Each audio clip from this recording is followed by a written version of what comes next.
Leur situation, des chiffres accablants pour les forces d'occupation.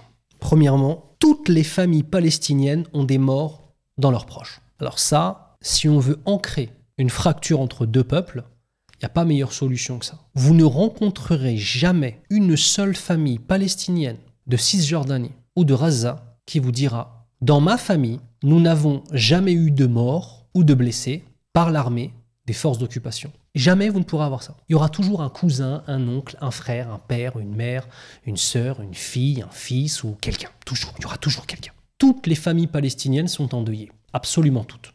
80% de la population dépend de l'aide humanitaire internationale dans la bande de Gaza. Écoutez bien ces chiffres. 75% de la population a moins de 30 ans. Et écoutez bien, on n'a pas le droit de sortir de la bande de Gaza pour les moins de 30 ans. On a 75% de la population qui n'est jamais sorti de Gaza et qui connaissent le blocus maritime, terrestre et aérien depuis plus de 10 ans.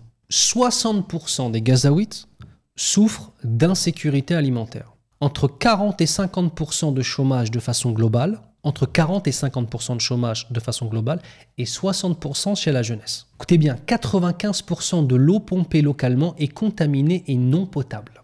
L'électricité, c'est quelques heures par jour. Sur les quelques 5 800 000 Palestiniens aujourd'hui dénombrés dans le monde, 60% vivent en exil, dont près de 2 500 000 sont installés dans les pays limitrophes, la Jordanie, le Liban et la Syrie. À quel moment un peuple qui vit dans ces conditions, à quel moment on pourra obtenir la paix avec lui?